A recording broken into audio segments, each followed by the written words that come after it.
हरिहंत सिद्ध सूर्य उपाध्याय साधु सर्व अर्थ के प्रकाशी मांगलिक उपकारी हैं। तिन्ह को स्वरूप जान राग ते भई जो भक्ति काय को नवाए स्तुति को उचारी है। धन्य धन्य ते नहीं ते काज सब आज भई कर जोरी बार बार वंदना हमारी है। मंगल कल्याण सुख ऐसो हम चाहत है। हो मेरी ऐसी दशा जैसी तुम धारी है। हो मेरी ऐसी दशा जैसी तुम धारी है। मंगलमय मंगल करण वीतराग विज्ञान नमो ताहि जाते भई अरहंतादि महान। करि मंगल करि हो महा ग्रंथ करन को काज जाते मिले समाज सब पावे निज पद राज। इस भव तरु का मूल एक जानहु मिथ्या भाव ताको करि निर्मूल अब करिए मोक्ष उपाय करिए मोक्ष उपाय।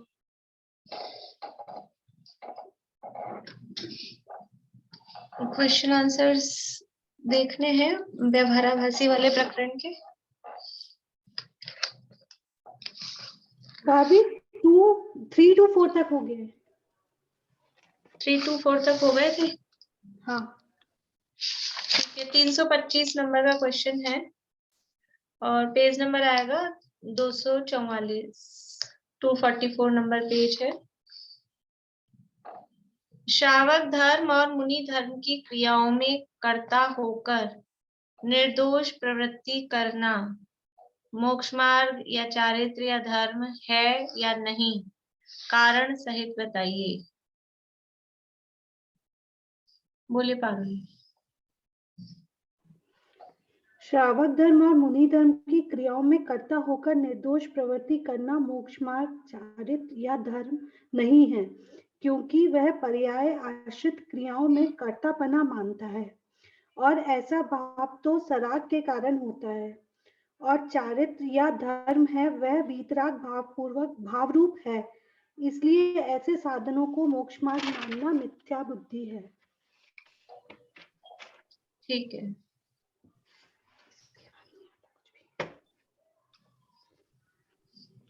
नेक्स्ट सराग और वीतराग चारित्र को समझाइए। बोलो प्रीति।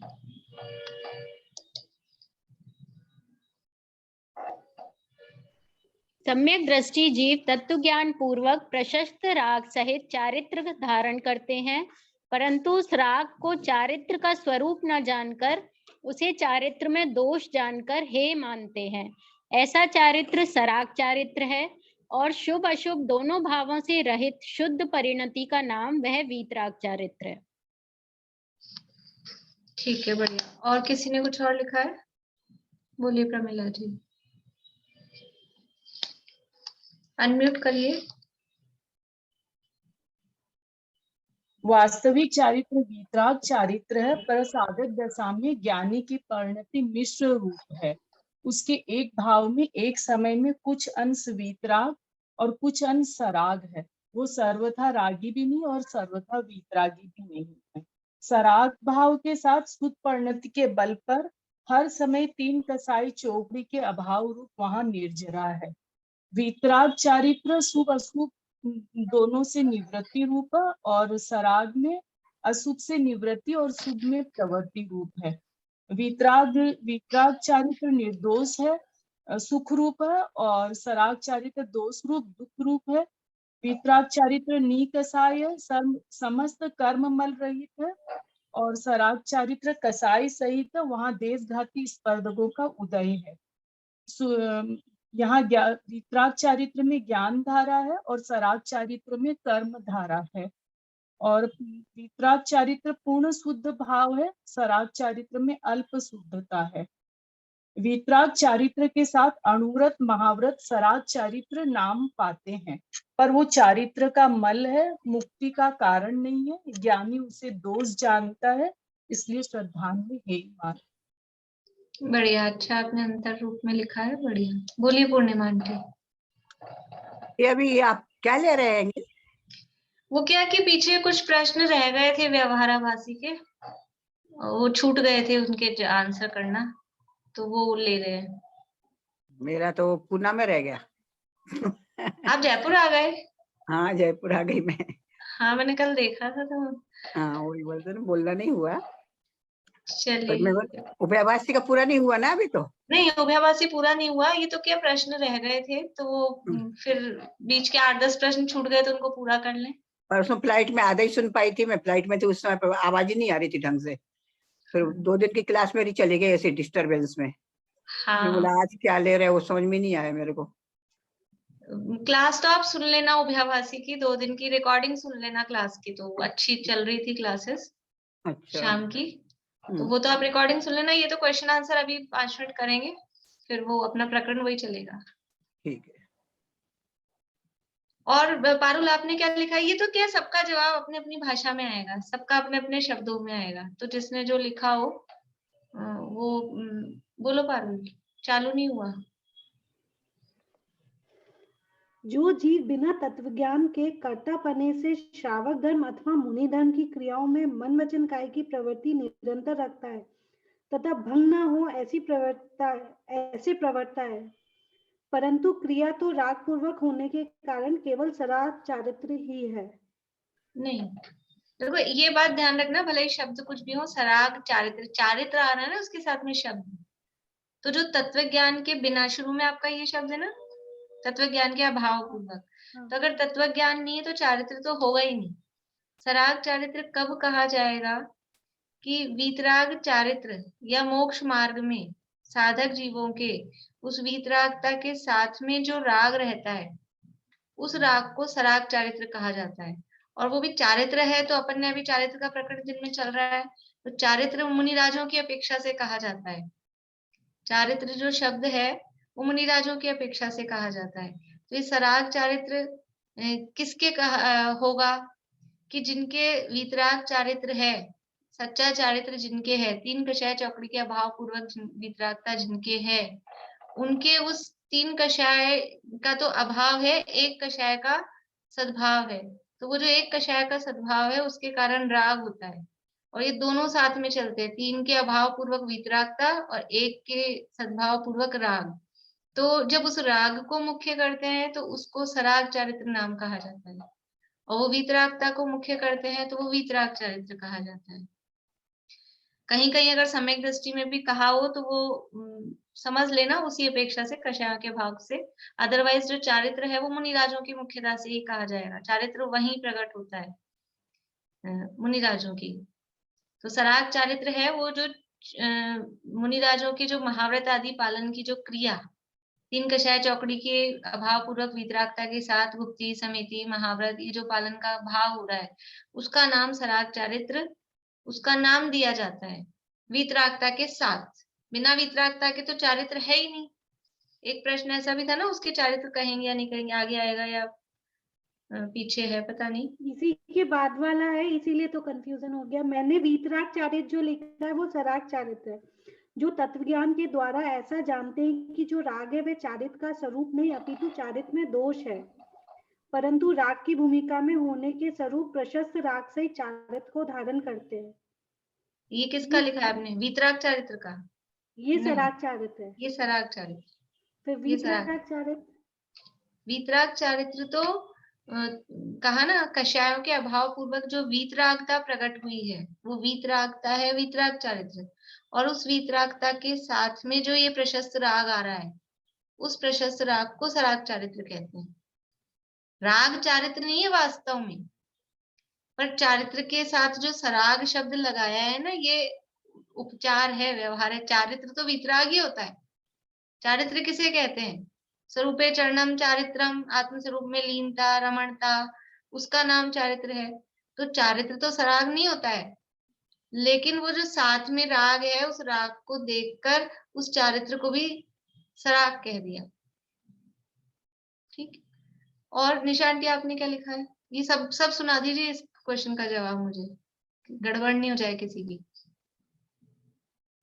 मैं अगले क्वेश्चन का आंसर बोलूं, वो इसी से मिलता जुलता है। द्रव्यलिंगी के सराग चारित्र संभव नहीं, है या आपने इस क्वेश्चन के जवाब में आपने क्या लिखा है? पेज नंबर सराग- कितना है? पेज नंबर आंटी आएगा, मतलब बुक में तो 244-45 पे चल रहे हैं, और क्वेश्चन नंबर 326।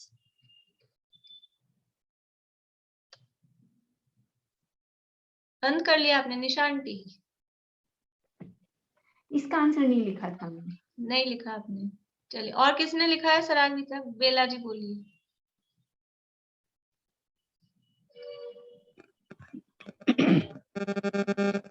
सराग आवाज आ रही है ना? आ रही है, बोलिए। सराग चारित्र अर्थात राग सहित चारित्र। राग चारित्र का स्वरूप नहीं बल्कि चारित्र में दोष है। राग तो कषाय है, चारित्र का विरोधी। सराग चारित्र वास्तविक चारित्र नहीं है। अशुभ से निवृत्ति, शुभ में प्रवृत्ति, ये व्रत समिति गुप्ती पूर्वक जो आचरण हो रहा है, ये व्यवहार से चारित्र है। ये सराग छठे गुण स्थान से लेकर 10वें गुण स्थान तक के मुनियों को सराग चारित्र होता है। वीतराग चारित्र शुभ और अशुभ दोनों प्रकार के योगों से निवृत्ति, ये वीतराग चारित्र है। यही चारित्र मिथ्यात्व रागद्वेष से रहित शुद्ध साम्य परिणाम रूप यथाख्यात चारित्र कहलाता है। 11वें 12वें गुण स्थान में वीतराग चारित्र है, ये साध्य है, और सराग चारित्र साधन है। बढ़िया, अच्छा, टू दी पॉइंट है, क्लियर है। आपने जो गुणस्थान लिखे हैं कहीं से देख के लिखे हैं? छठे से 10वें तक सराग चारित्र देख के लिखे? ठीक है। कहीं कहीं केवल छठे में भी सराग चारित्र और 7वें से ऊपर वीतराग चारित्र, ऐसा भी कथन आता है। लेकिन वो 10वें तक, क्योंकि लोक का उदय है, तो वहां तक उसको सराग कहा है, वो अपेक्षा ठीक। और किसने लिखे हैं? सुनीता आंटी आपने? मैंने यही लिखा है जो प्रीति ने बताया है। चलो ठीक है फिर। भारती आंटी?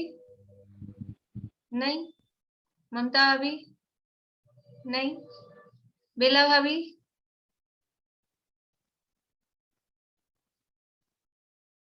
चलिए, तो मतलब विषय आपको क्लियर होना चाहिए। ये जो यहाँ जो है ना 245 पेज पे, कितने ही ज्ञानी प्रशस्त राग सहित चारित्र धारण कर, नहीं, ऊपर से पढ़ते हैं। जो राग है वह चारित्र का स्वरूप नहीं है, चारित्र में दोष है। तथा कितने ही ज्ञानी प्रशस्त राग सहित चारित्र धारण करते हैं, उन्हें देखकर कोई अज्ञानी प्रशस्त राग को ही चारित्र मानकर संग्रह करे। पारुल, आपने ये लाइन ध्यान से नहीं पढ़ी,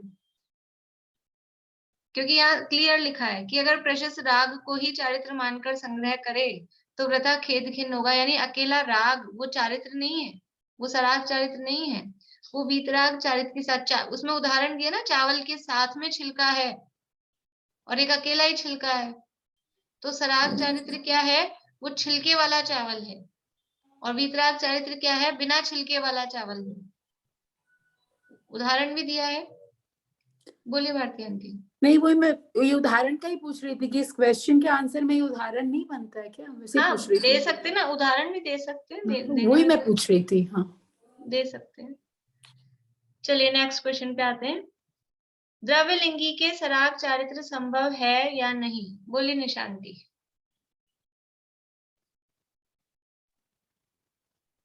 यदि द्रव्यलिंगी के तत्व ज्ञान पूर्वक चारित्र हो, तब तो सराग चारित्र नाम, उसका चारित्र सराग चारित्र नाम पाता है। पर यदि बिना तत्व ज्ञान के बिना है तो उत्कृष्ट आचरण होने पर भी असंयम नाम ही पाता है, क्योंकि राग भाव करने का उसके अंतर में अभिप्राय मिटा नहीं। और अपन इसको यहाँ ये मतलब यदि लगाया ठीक है, नहीं तो यहाँ जिस द्रव्यलिंगी की बात चल रही है वो तत्व ज्ञान से रहित ही है।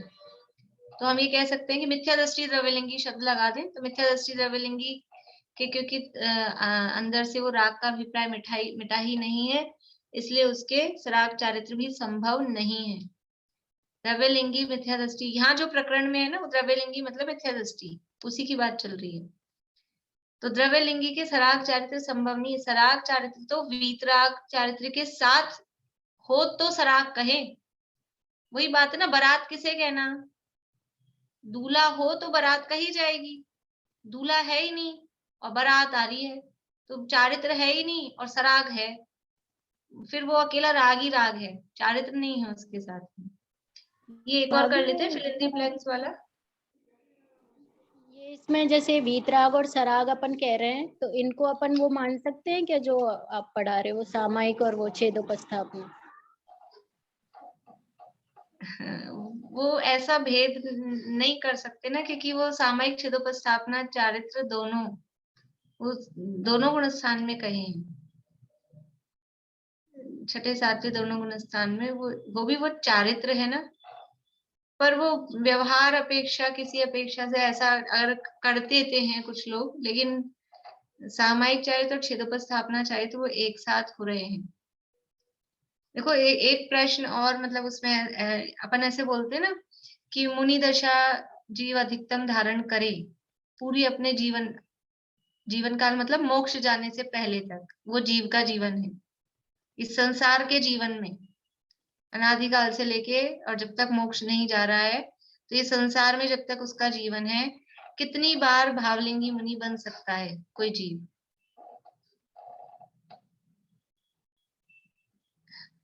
बोले निशांति, कितना बोल रहे हैं आप? 13 बार। 13 बार? 13 अच्छा, उन्होंने बार पूछ लिया, मैं समझ रही थी आप सही बोल रहे हैं। 13 बार नहीं, और कोई किसी को पता है? पूर्णिमा 13 आंटी? बार में तो मोक्ष चला जाता है। नहीं, 32 बार। 32 बार भावलिंगी मुनि कोई बने अधिकतम, यानी 32वीं बार में तो मोक्ष जाना ही है। 32 बार से अधिक भावलिंगी मुनि नहीं बनता। तो उसके लिए ऐसा कहते हैं कि कोई जीव सामायिक संयम धारण करे तो अधिकतम कितनी बार सामायिक संयम धारण कर सकता है, सामायिक चारित्र धारण कर सकता है? तो उसका जवाब यही है, 32 बार। तो ये सामायिक चारित्र, सामायिक संयम या मुनि दशा, इन दोनों में अंतर नहीं है, दोनों एक अर्थ में। मुनि दशा का मतलब सामायिक चारित्र, ठीक है ना, तो वो दोनों एक साथ ही होते हैं, सामायिक और छेदोपस्थापना। तो अपन उसको, और राग से अगर अपन उसको जोड़ देंगे कि जो सराग चारित्र है वो छेदोपस्थापना है, तो फिर वो, क्योंकि वो कारण दे रहे हैं संवर की, संवर के कारण में ये सराग चारित्र संवर का कारण नहीं आएगा। बोलिए पूर्णिमा आंटी। इस सराग चारित्र के लिए दृष्टांत किसका दिया? तुस सहित चावल का या तुस रहित चावल का या सिर्फ तुस का? क्या लेंगे? तुस सहित चावल, चावल भी तो होना चाहिए। तो तुस अकेले का नहीं चलेगा ना? तुस अकेला नहीं, तुस अकेला तो अकेला राग है, तुस सहित चावल। नहीं तो कोई भोला आदमी सिर्फ तुसको इकट्ठा करे तो उसको तुसका, मेरे ख्याल से तुसका आना चाहिए। नहीं, वो जो भोला आदमी तुस इकट्ठा कर रहा है ना, वो तो द्रव्यलिंगी है, वो तो इकट्ठा कर रहा है। नहीं, आपने इसमें क्वेश्चन दिया है ना। हाँ, मैं समझ गई, उसमें से आपने ऑप्शन में से पूछा हाँ, होगा। तो उसमें दिया है कि सराग चारित्र के लिए किसका दृष्टांत दिया? 3 पॉइंट दिए, तुस सहित चावल, तुस रहित चावल या व्यापारी या तुस अकेले। ऐसा अनिता आंटी क्या लिखा है आपने? मैं तो तुस लिखा, इसलिए मैं बोल रही थी, क्योंकि उदाहरण तो तुस के ही दिए ना। आप लोग बोलिए क्या आएगा जवाब? तुष सहित ही आएगा। तुष सहित आएगा। तुष अकेला तो खाली राग हो गया, तुष सहित चावल। तो ये उदाहरण दिया है यहाँ पे। चावल 2 प्रकार के हैं, एक तुष सहित, एक तुष रहित। चारित्र 2 प्रकार का है, एक सराग, एक वीतराग। ऐसे कैसे अप्लाई कर रहे हैं ना वहां की वहां, तो वो क्वेश्चन सराग नंबर चारित्र क्या है? में क्वेश्चन नंबर कौन सा है वो प्रश्नमंच में? नहीं उसमें। 565 अच्छा 565। चलिए ये इतना ही लेते हैं, फिर आगे कल ले लेंगे, फिर अपने को टाइम नहीं बचेगा पढ़ने का आगे का, है ना। ये बाकी के क्वेश्चन है ना 3-4 बचेंगे, फिर कल ले लेंगे।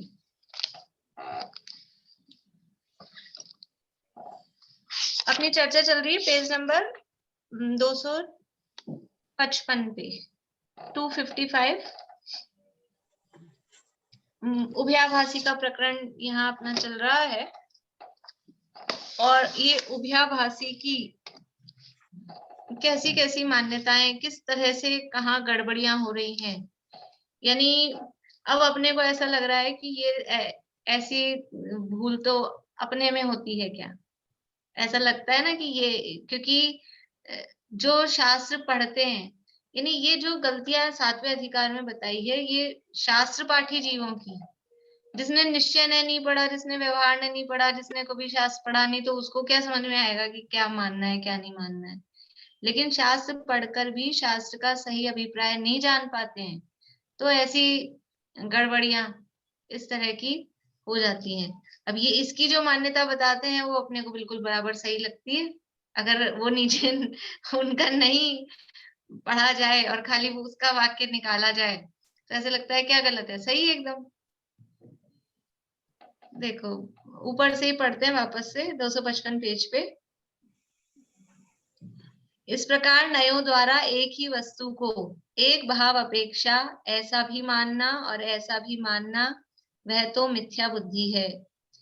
परंतु भिन्न भिन्न भावों की अपेक्षा नयों की प्ररूपणा है, ऐसा मानकर यथासंभव वस्तु को मानना सो सच्चा श्रद्धान है। यानी एक ही वस्तु को एक ही भाव अपेक्षा, यानी एक ही वस्तु को एक ही भाव से, भाव का अर्थ अगर अपन भाव भी लेना द्रव्य क्षेत्र काल भाव वाला, वो अर्थ भी ले सकते हैं, और अपन ने पर्याय अर्थ लिया है वो अर्थ भी ले सकते हैं।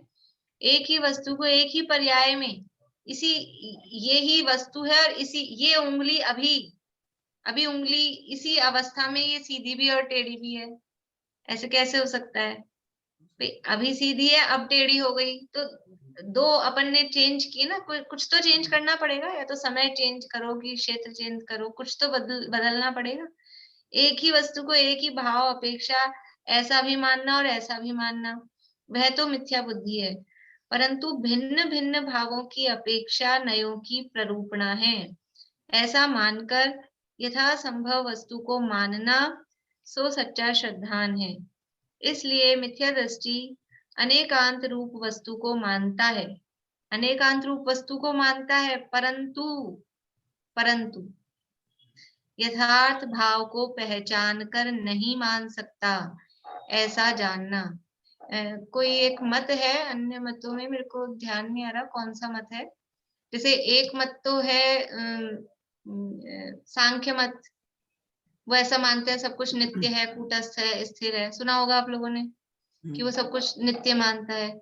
एक बौद्ध मत है जो सब कुछ अनित्य ही मानता है, और एक मत ऐसा है वो ऐसा मानता है, उसका नाम याद नहीं आ रहा मुझे कौन सा मत है, कि कुछ चीजें तो नित्य ही है।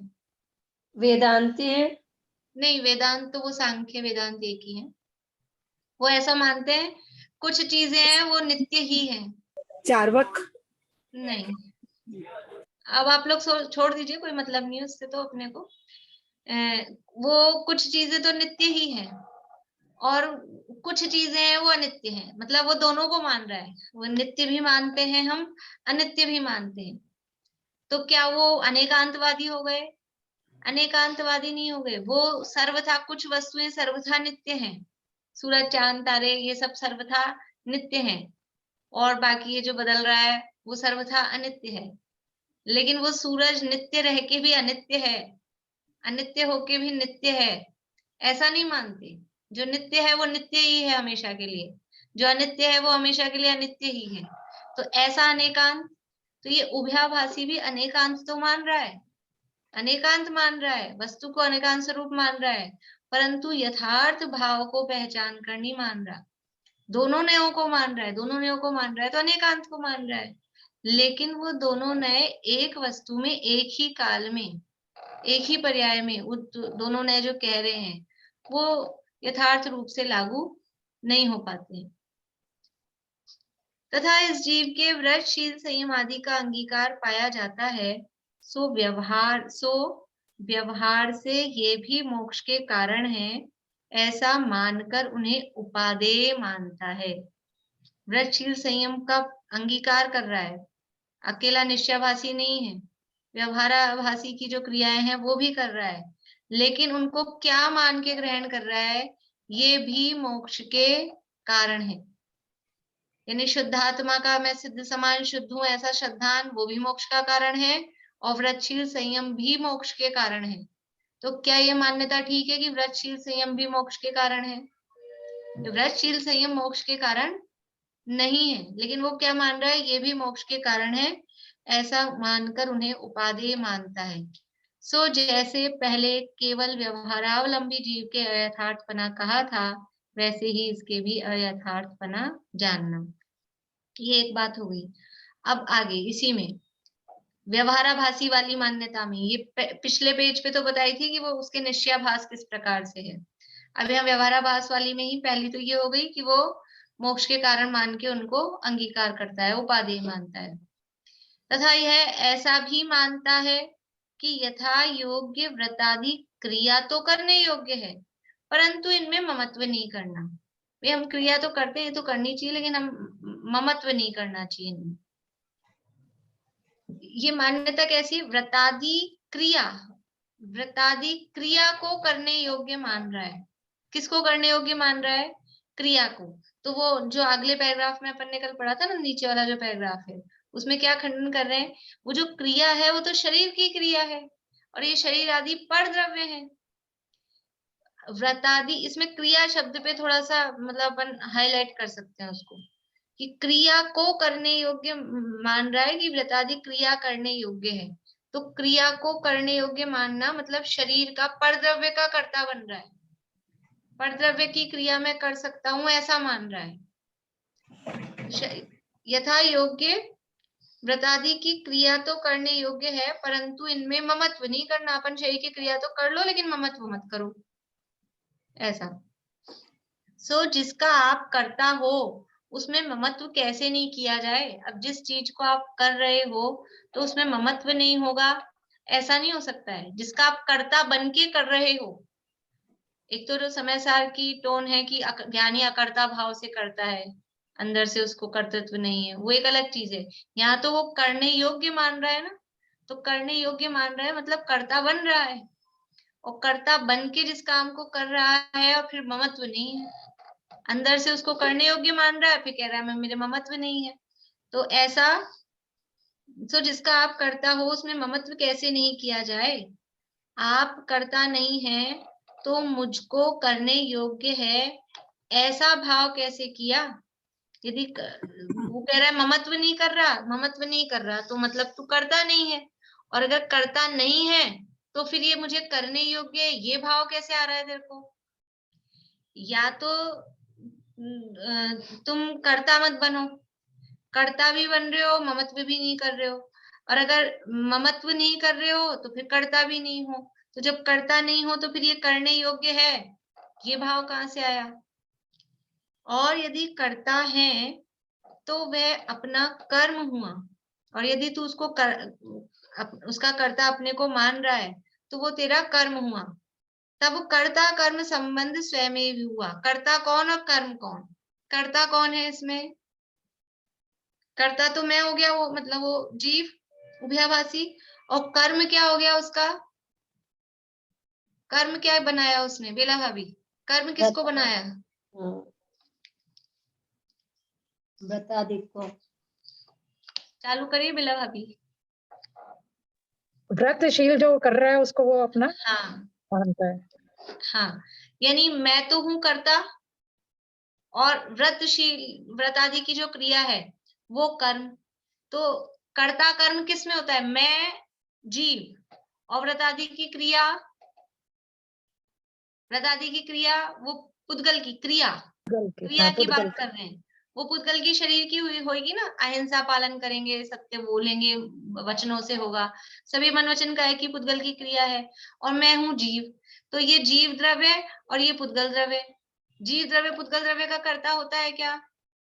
नहीं होता। लेकिन तू मान ऐसा रहा है कि व्रतादि क्रिया तो करने योग्य है और ममत्व नहीं करना, ऐसा तो होगा नहीं। अगर तू व्रतादि क्रिया को करने योग्य मान रहा है तो तेरा ममत्व भी उसमें है, मतलब तू उसका करता है। तो तू करता है तो कर्ता कर्म संबंध दोनों में हो गया। सो ऐसी मान्यता तो भ्रम है। जीव में और पुद्गल में कर्ता कर्म संबंध होता ही नहीं है। एक है जीव, एक है पुद्गल, अब दोनों में बना रहा है कर्ता कर्म संबंध। मैं करता हूं कर्म का और कर्म है मेरा कर्म, ऐसी मिथ्या मान्यता है मिथ्यात्व अधर्म। दादा ने मंगलाचरण लिखा है कर्ता कर्म अधिकार का। मैं करता हूं कर्म का, ये व्रतादि क्रिया को कर्म समझ लो, तो मैं जीव और इनका मैं करता हूं, तो यही तो मिथ्या मान्यता है, ये भ्रम है। देखिए फिर से ऊपर से पढ़ देती हूँ, फिर नीचे इसका जवाब भी जब साथ तक में हम पढ़ेंगे। उसको करता मतलब उसको करने योग्य मानेंगे नहीं तो फिर हम करेंगे भी क्यों? नहीं, बहुत सारे काम ऐसे होते हैं कि हम करते हैं लेकिन करने योग्य नहीं मानते हैं। बहुत जैसे सारे काम होते हैं, आपके साथ तो होते होंगे कि आपको करने पड़ते होंगे, लेकिन आपके अंदर से रुचि या ये मैं करूं, अंदर से ऐसा भाव आता होगा कि कब छोड़ दूं, होता है कि नहीं होता है? तो फिर तो हम कई करने चीजों में योग्य नहीं मान रहे, अच्छा, तो हम उससे विरक्त रह के वो करते तो हैं, लेकिन विरक्त रह के करते हैं, और ये उपादेय मान रहा है कि करने योग्य है। बोलो पार्वती। भाभी, तो जैसे अपन व्रत आदि की अपन जो क्रियाएं करते हैं उसमें मेन मोटिव तो यही होता है कि भूखा रहना है, मतलब आज व्रत है या अष्टमी है तो आज एकादशा करनी है। फिर ठीक है, हम टीवी नहीं देखेंगे, मोबाइल नहीं देखेंगे, ये और नियम ले लेते हैं, पर सबसे पहले जो नियम होता है वो यही होता है कि हम एक टाइम खाना खाएंगे या हम हरी नहीं खाएंगे। तो ये सब तो पुद्गल की क्रियाएं हुई। तो जो भाव है वो हमारे हैं या जो क्रिया है वो?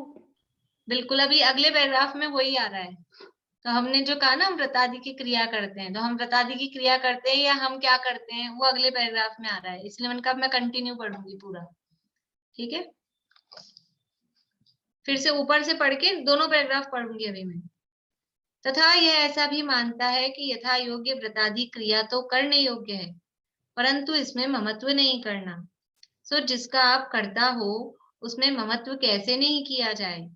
आप करता नहीं है तो मुझको करने योग्य है। भाई अगर तू ममत्व नहीं कर रहा तो फिर तू करता नहीं है, और अगर करता नहीं है तो मुझको करने योग्य है, ऐसा भाव कैसे किया। और यदि करता है तो वो अपना कर्म हुआ, तब कर्ता कर्म संबंध स्वयं ही हुआ। सो ऐसी मान्यता तो भ्रम है। तो फिर पूछ रहा है फिर सही क्या है, तो कैसे है। अब वो बता रहे हैं एक्चुअल में क्या है। बाह्य व्रताधिक हैं वे तो शरीराधिक पर द्रव्य के आश्रित हैं। पर द्रव्य का आप करता है नहीं, इसलिए उसमें कर्तृत्व बुद्धि भी नहीं करना और वहां ममत्व भी नहीं करना। ये भूल रहती है।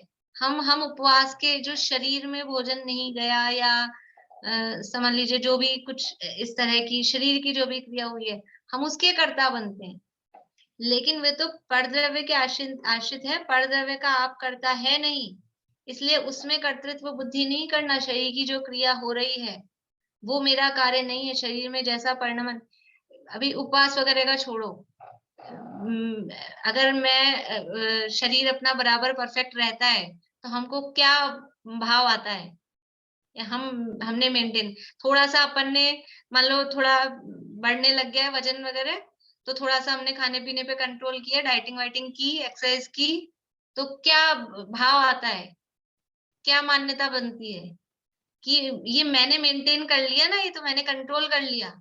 और दूसरों को भी कहते हैं कंट्रोल करो, आपकी तोंद निकल रही है, आपका ये बढ़ रहा है, ये बढ़ रहा है, ये क्या कहते हैं। तो ये देखो वो सब करने का निषेध नहीं है, डाइटिंग करनी है, एक्सरसाइज करनी है, उसका निषेध नहीं है, लेकिन ये करते हुए भी अंदर मान्यता क्या है कि हम ये कर रहे हैं, ये हमारा विकल्प है, लेकिन शरीर का परिणमन तो जो होना होगा वो होगा।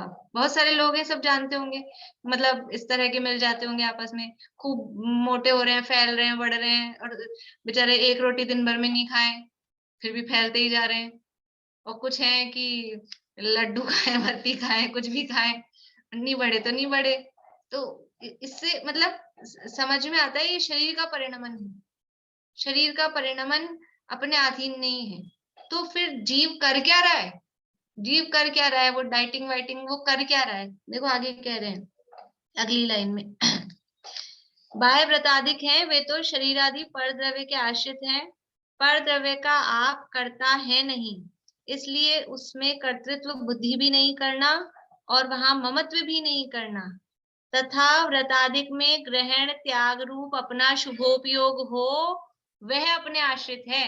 हमने व्रत, आज हमने व्रत लिया या हमने व्रत किया, इसमें क्या किया, व्रत में हमने क्या किया, उपवास में हमने क्या किया, ये उपवास का भाव किया, वहां जो ग्रहण त्याग रूप अपना शुभोपयोग हुआ ना, आज मुझे हरी नहीं खानी है, आज हमको हरितकाय की हिंसा नहीं करनी है, ये जो शुभ भाव आया, वो हरी नहीं खाने का मतलब क्या है कि हरी वनस्पति में जीवों की हिंसा तो होती ही है, तो आज अष्टमी है तो हमारा भाव नहीं है कि हम ये जीवों की हिंसा करके अपना भोजन करें, इसलिए तो वो जो शुभ भाव आया।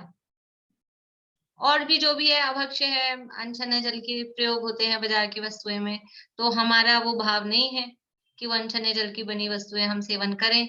तो ये जो भाव हुआ ना, अब वो वस्तु खाई छोड़ी, वो उस पे तो वो बाद में उपचार आता है, अंदर जीव ने क्या किया। व्रताधिक में ग्रहण त्याग रूप अपना शुभोपयोग हो वह अपने आश्रित है, उसका आप करता है।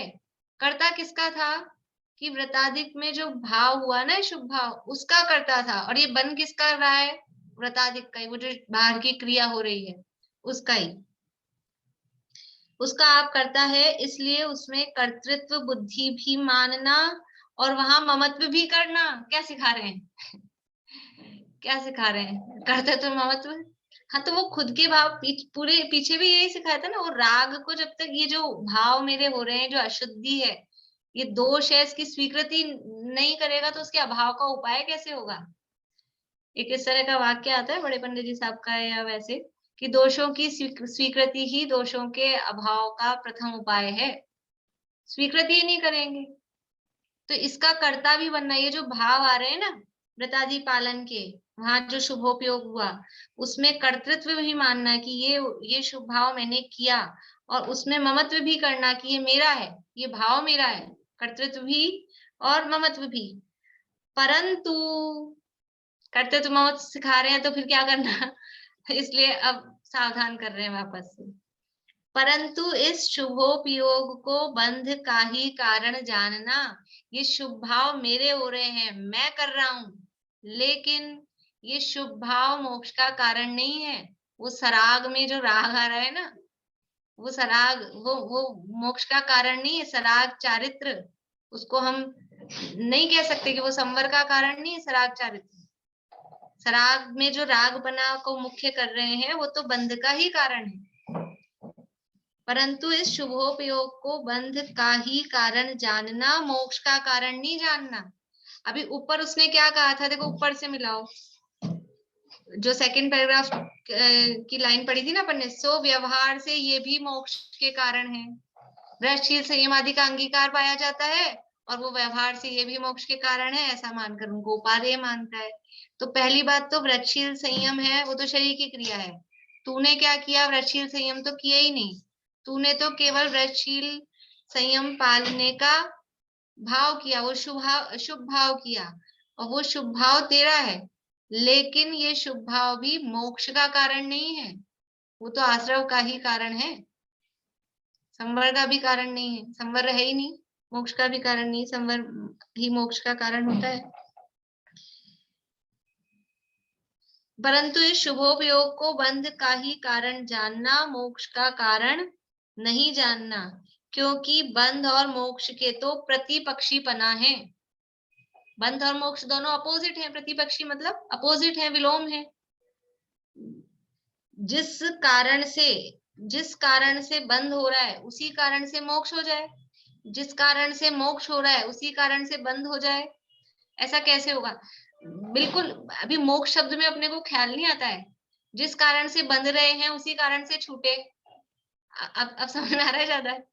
जिससे हम बंधे, जो काम करके जेल में गए, वो काम करने से जेल से छूटेंगे कि और जेल मिलेगी? चोरी करके, हिंसा करके कोई व्यक्ति जेल गया हो और फिर जेल से छूटने का उपाय कि वो भी यही है, चोरी करो, हिंसा करो, ये थोड़ी ना उपाय है।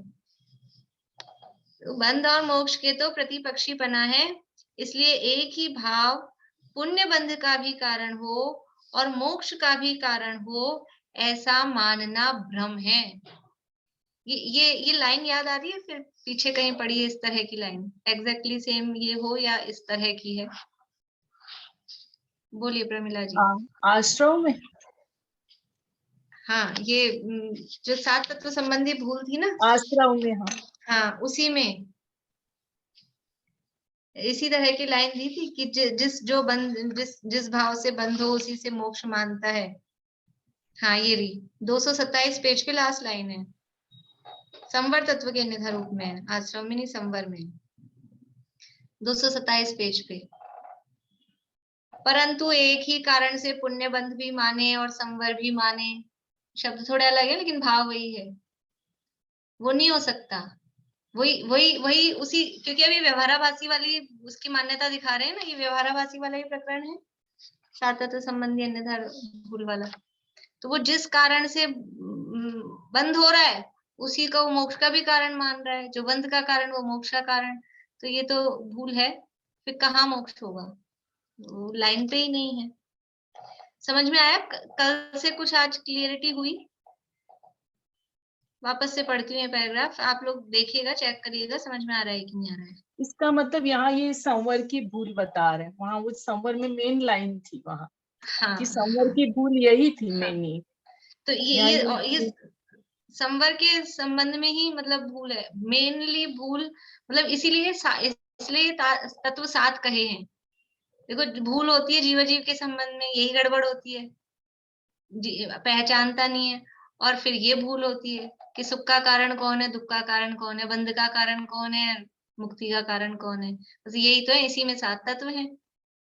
जीव मूल है, आश्रव बंध ये बंध के कारण है, दुख के कारण है, संवर निद्रा सुख के कारण है, मोक्ष सुख स्वरूप है। इसीलिए तत्व 7 ही है और इन्हीं में उलझ रहे हैं, यही गड़बड़ी हो रही है।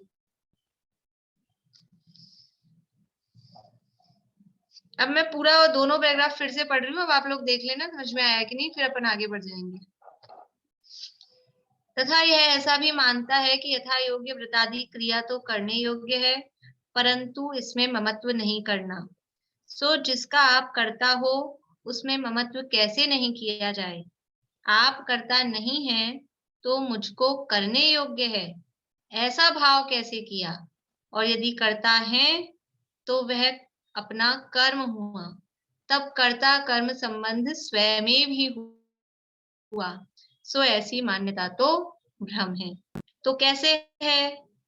बाह्य व्रताधिक हैं, वे तो शरीरादि पर द्रव्य के आश्रित हैं।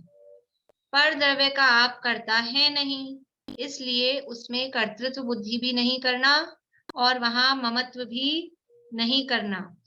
तथा व्रताधिक में ग्रहण त्याग रूप अपना शुभोपयोग हो, वह अपने आश्रित है, उसका आप करता है, इसलिए उसमें कर्तृत्व बुद्धि भी मानना और वहां ममत्व भी करना। वो जो भाव है वो जीव का भाव है, शरीर की क्रिया जीव की नहीं है।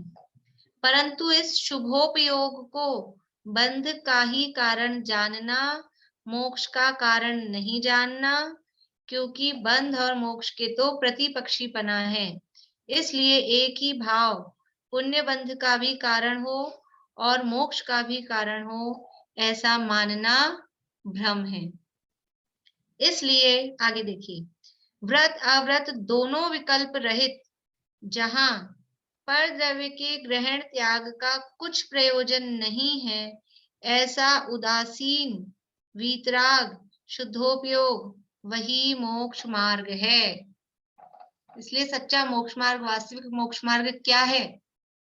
आप इतना उलझा रहे हो, हमको समझ ही नहीं आ रहा, आप तो सीधा सीधा बता दो है क्या। कह रहे हैं व्रत अव्रत दोनों के विकल्प रहित। अभी वो जो 2 दिन से कलश चल रहे थे ना समय सार की क्लास में, को सुनते नहीं होंगे आप लोग तो, अनिता आंटी तो बैठती हैं। पारुल सुन रहे हो? तो वो दोनों विकल्प में जब तक अटका रहेगा तब तक वो वस्तु की प्राप्ति नहीं होती, जब तक विकल्प रहे। तो ये दोनों विकल्प रहित, व्रत लें कि अव्रत लें, ये विकल्प है। वहां पे समझ लीजिए इतने सारे 19 कलश बनाए, एक ये और बना देते कि व्रत अव्रत, पर वो तो जीव के स्वरूप के लिए बता रहे थे। तो व्रत और अव्रत दोनों के विकल्प रहित। यदि व्रत मोक्ष का मार्ग नहीं है या व्रत से मोक्ष नहीं होता है तो फिर क्या करें? अव्रत रखें कि ना तुम व्रत का विकल्प करो ना अव्रत का विकल्प करो। देखो जो ज्ञानी होते हैं ना, ज्ञानियों को व्रत धारण करने का ऐसा विकल्प या कहें उसकी कोई हड़बड़ी की जल्दबाजी ये नहीं होती। ज्ञानी सहज होते हैं। सहजता किसका नाम है? जितने भी तीर्थंकर हुए 24 के 24, तो क्या उनको जन्म से उनको खुद को पता था कि नहीं हम तीर्थंकर बनेंगे? सारी दुनिया को पता था। सारी दुनिया को पता होता है कि जन्म के 6 महीने पहले से ही पता लग जाता है कि तीर्थंकर आएंगे, और जन्म होते हैं तो सारी दुनिया हिल जाती है। सबको पता होता है कि तीर्थंकर बनेंगे। उनको खुद को पता होता है कि मैं तीर्थंकर बनूंगा। तो फिर शादी ब्याह किए, शांतिनाथ, कुंजनाथ, अरनाथ में 96 हजार किए, और घर गृहस्थी में इतना राजपाट 6 खंड का राज। फिर क्यों किए? फिर सोचते क्या दुनिया क्या सोचेगी, मैं तीर्थंकर बनने वाला हूँ, शादी कर रहा हूँ। ऐसा क्यों नहीं आया उनको कि जल्दी से निकल जाए, मुनि बन जाए? बन सकते थे ना। उनकी ऐसा थोड़ी ना कोई ऐसी कमी थी। लेकिन ज्ञानी को किसी भी चीज की हड़बड़ी या क्या बोलते हैं वो नहीं होती है कि जल्दी जल्दी कर ले। सहज, इसका नाम है सहज। ना उनको घर में रहने मतलब औरत रूप में रहूं, व्रत धारण नहीं करूं, ऐसा भी कुछ नहीं, और मैं जल्दी जल्दी व्रत धारण कर लूं, ऐसा भी कुछ नहीं। सहज जब योग बना, ऋषभ देव ने आज से पहले जब वैराग्य हुआ, उससे पहले क्या कभी किसी की मृत्यु नहीं देखी थी? कभी देखी नहीं। और भी जिन जिनको भी वैराग्य हुए, किसी को बादल विघटने से, किसी को बिजली की चमक से, तो क्या कभी उन्होंने बादल ही नहीं देखे थे इतने इतने लाखों लाखों हजारों हजारों वर्षों की आयु में? लेकिन सहज रहते हैं। विकल्प, ऐसा विकल्प नहीं, क्योंकि वो उसके कर्ता नहीं बनते। ये जो बाहर में ये जो क्रिया होगी उसका कर्ता हम नहीं है। और जब आ गया भाव तो सहज में ले ली दीक्षा। फिर अभिप्राय और परिणति का अंतर रहे ना कि क्या अभिप्राय में तो ये सब चीजें है ही मान रहे, तो परिणति उस ओर चल रही है अपने पूरे पुण्योदय के अनुसार, ऐसा आ जाएगा ना। हाँ, यानी आदिनाथ भगवान के साथ में तो वो दादा तो ऐसे ही सुनाते जब पंचकल्याणक वाले प्रवचन करते हैं ना दादा, कि वो उनके माता पिता ऐसे मतलब घबराते हुए दबते हुए कि शादी की बात करने की, पता नहीं हाँ करेगा कि नहीं, तो तीर्थंकर बनने वाला है, कैसे बात करे, क्या दोनों बेचारे बहुत प्लानिंग करते रहे और वो भूमिका बनाते रहे, कैसे कहें इससे, कैसे कहें शादी के लिए, कैसे कहें बेटा तेरे से एक बात करनी है, जरूरी बात करनी है, तो खड़े खड़े नहीं बैठो, और बहुत अच्छे से सुनाते हैं दादा। और फिर उन्होंने कहा कि हम चाहते हैं, और फिर उदाहरण दिए कि पहले के तीर्थंकरों ने सबने गृहस्थ धर्म होता है, एक मुनि धर्म होता है, तो सबने गृहस्थ धर्म का पालन किया। इतनी उन्होंने लंबी चौड़ी भूमिका बनाई और कहा हम चाहते हैं भाई तुम्हारा विवाह करें, तो बस हाँ ठीक है, उन्होंने 1 मिनट में हाँ कर दी। वो हाँ बोले, इतनी प्लानिंग कर रहे थे कैसे हाँ करेगा, कैसे हाँ करेगा। तो क्यों? विकल्प नहीं, जो जैसा होना है सहज। तो यहाँ कह रहे हैं इसलिए व्रत अव्रत दोनों के विकल्प रहित, जहां पर द्रव्य के ग्रहण त्याग का कुछ प्रयोजन नहीं है। वो तो अपन ने तो उदाहरण तो विकल्प नहीं मतलब सहजता के उसमें लिए हैं, यहाँ तो बात तो वो मुनिदशा वाली वितरागता की चल रही है।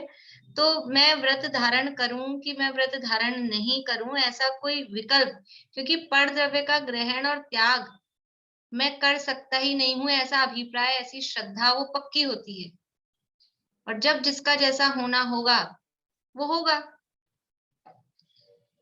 तो व्रत अव्रत दोनों के विकल्प रहित, जहां पर द्रव्य के ग्रहण त्याग का कुछ प्रयोजन नहीं है, ऐसा उदासीन वीतराग शुद्धोपयोग वही मोक्ष मार्ग है। सच्चा मोक्ष मार्ग क्या है? वो वीतराग, उदासीन। उदासीन मतलब, उदासीन का मतलब वो द्वेष रूप या मुंह लटका हुआ दुखी, वो नहीं।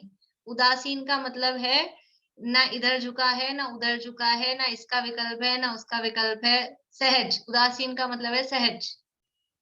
ऐसा उदासीन वीतराग शुद्धोपयोग वही मोक्ष मार्ग है। मोक्ष मार्ग तो वही है।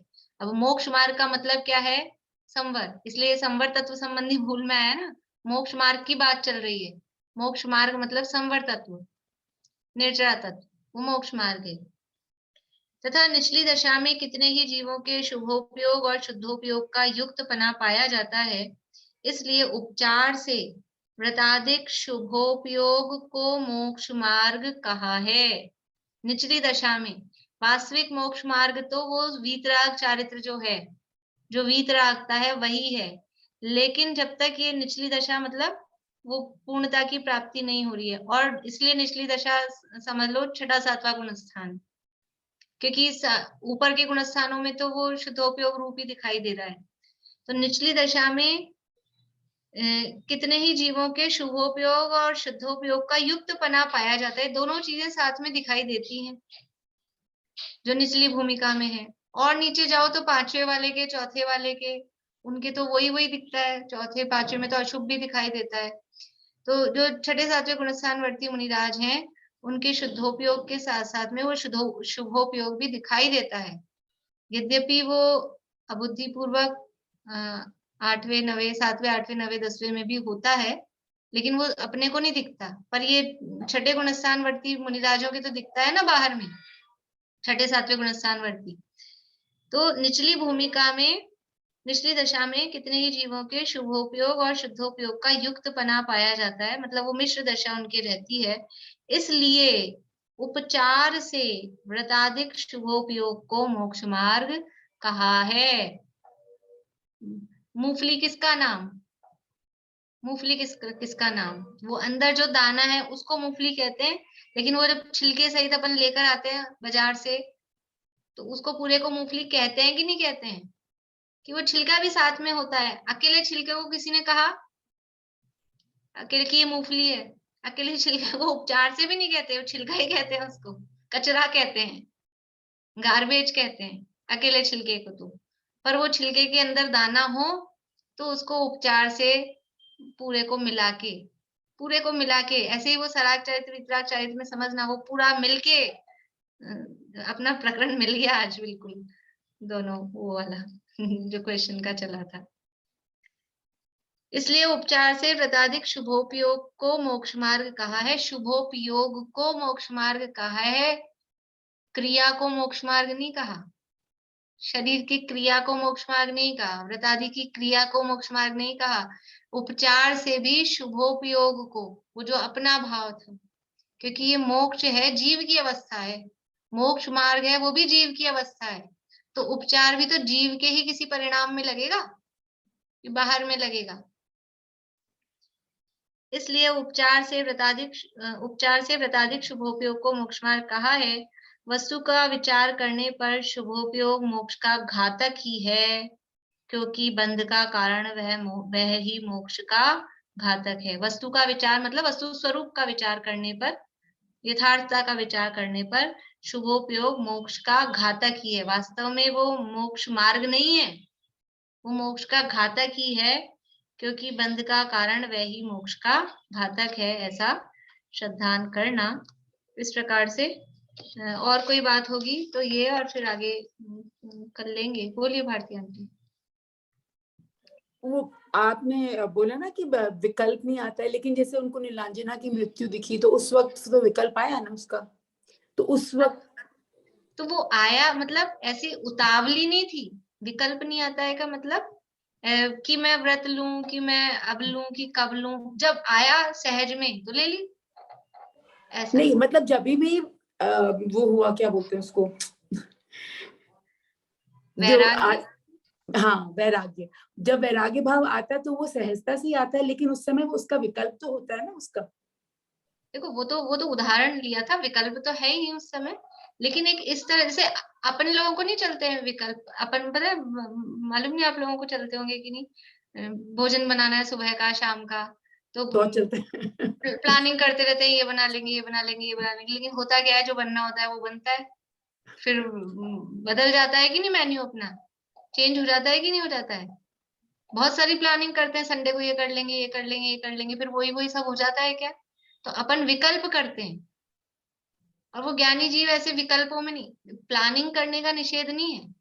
आप सोचो कि विकल्प है, ये तो प्लानिंग चलती, भूमिका के अनुसार प्लानिंग चलती है, क्योंकि थोड़ा सा प्लानिंग करके रखते हैं, उस हिसाब से टाइम मैनेजमेंट होता है। नहीं वो ये है लेकिन ना कि फिर भी वैराग्य भाव आपको कब आएगा, वो मतलब कभी कभी भी कोई भी चीज से आ सकता है।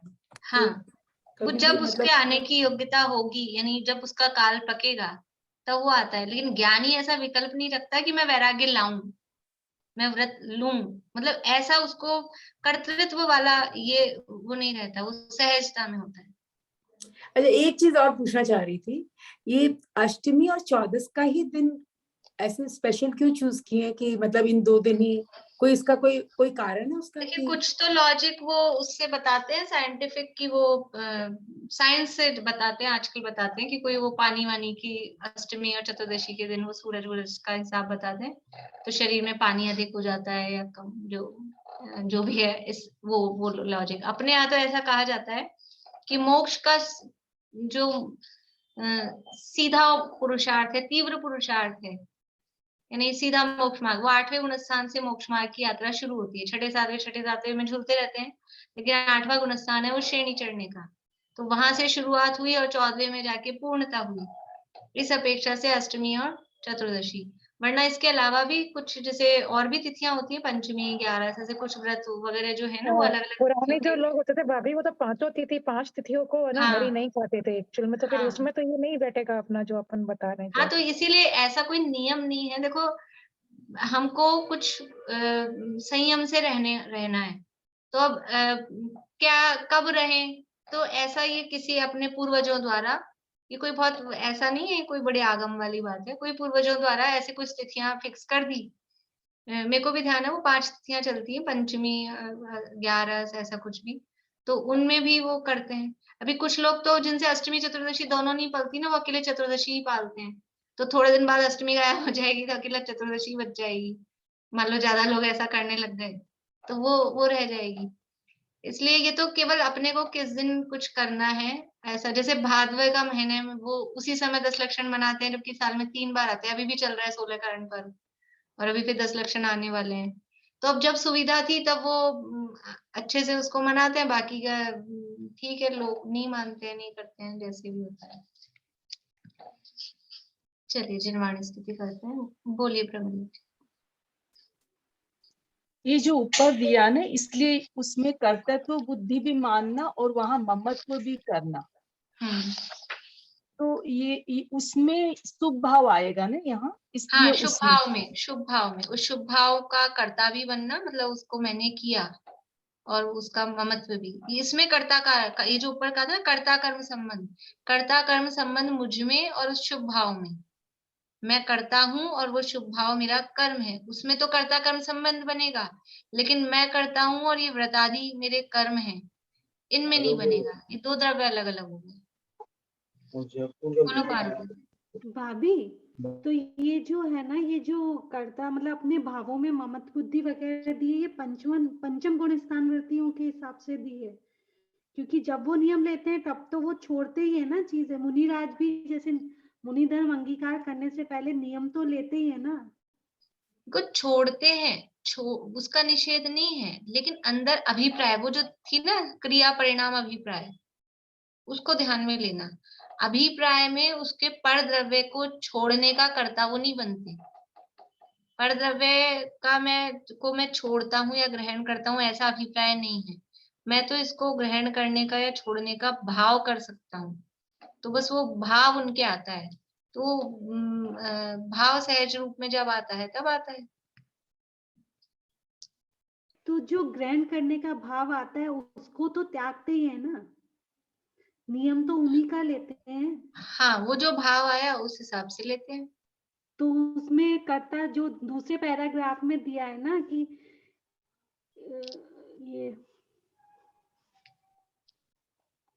ये जो है तथा व्रतादि में ग्रहण त्याग रूप अपना शुद्धोपयोग है, वह अपने आश्रित है।